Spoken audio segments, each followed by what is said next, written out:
বিশ্বের অন্যতম জনবহুল দুই দেশ বাংলাদেশ আর ভারত।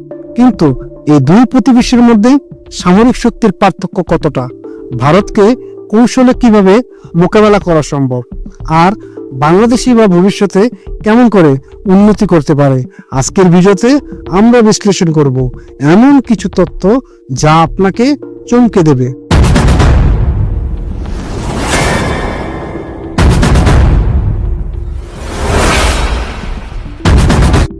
ভারত দক্ষিণ এশিয়ার একটি বৃহৎ সামরিক শক্তি। এর প্রতিরক্ষা বাজেট 80 বিলিয়ন মার্কিন ডলার, যেখানে বাংলাদেশের বাজেট মাত্র 5 বিলিয়ন। কিন্তু বাজেটের এই বিশাল ফারাক কি আসলেই সবকিছু নিয়ন্ত্রণ করতে পারে? না, বাংলাদেশের আছে এমন কিছু শক্তি যা অনেকেই জানে না। ভারতের সামরিক বাহিনীর কথা বললে রাফাল যুদ্ধ বিমান, পারমাণবিক সাবমেরিন আর S-400 মিসাইল সিস্টেমের নাম উঠে আসে। অন্যদিকে বাংলাদেশ তার সামরিক বাহিনীকে আধুনিকীকরণের জন্য ফোর্সেস গোল 2030 পরিকল্পনা হাতে নিয়েছে। কিন্তু শুধু উন্নত অস্ত্র থাকলেই কি যুদ্ধে জেতা যায়? বাস্তবতা হলো বাংলাদেশ তার কৌশল আর প্রশিক্ষণে এমন কিছু দক্ষতা তৈরি করেছে যা প্রতিদ্বন্দ্বীদের ভাবতে বাধ্য করবে।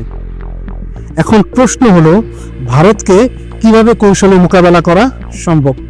প্রথমেই দরকার আমাদের সামরিক উন্নয়ন ত্বরান্বিত করা। উচ্চ প্রযুক্তির ড্রোন, সাইবার ডিফেন্স সিস্টেম আর স্বয়ংক্রিয় অস্ত্র সংগ্রহ করলেই পাল্টা আঘাত দেওয়া সহজ হবে। দ্বিতীয়ত, আমাদের দরকার আন্তর্জাতিক সম্পর্ক শক্তিশালী করা। চীন, তুর্কি আর রাশিয়ার মতো শক্তিধর দেশের সঙ্গে ঘনিষ্ঠ সামরিক সহযোগিতা বাড়ালে ভারসাম্য রক্ষা করা সম্ভব। তবে শুধু অস্ত্র আর সহযোগিতা কাজ হবে না, দরকার শক্তিশালী কূটনীতি। নেপাল, শ্রীলঙ্কা আর মালদ্বীপের সঙ্গে সম্পর্ক উন্নয়ন করলেই আঞ্চলিক আধিপত্যের এই লড়াই আরও সহজ হবে। আরেকটি অত্যন্ত গুরুত্বপূর্ণ দিক হলো সাইবার যুদ্ধ। বর্তমান যুগে যুদ্ধ শুধু ময়দানে হয় না, অনলাইনে তথ্য আর সিস্টেম নিয়ন্ত্রণের লড়াই সবচেয়ে গুরুত্বপূর্ণ। বাংলাদেশকে এখনই একটি শক্তিশালী সাইবার প্রতিরক্ষা ব্যবস্থা গড়ে তুলতে হবে। তাহলে ভবিষ্যতে আমরা কিভাবে আরও উন্নতি করতে পারি? এর উত্তর হলো নিজস্ব অস্ত্র উৎপাদনের দিকে মনোযোগ দেওয়া। আমাদের নিজস্ব গবেষণা এবং উন্নয়ন খাতে বিনিয়োগ বাড়াতে হবে। এটাই আমাদের পরবর্তী প্রজন্মের জন্য শক্তিশালী একটি সামরিক ভিত্তি তৈরি করবে। আর শুধু সামরিক শক্তি নয়, আমাদের অর্থনৈতিক উন্নয়ন এবং কৌশলগত স্থিতিশীলতা নিশ্চিত করতে হবে। অর্থনীতি শক্তিশালী হলে প্রতিরক্ষা খাতে আরও বিনিয়োগ সম্ভব হবে।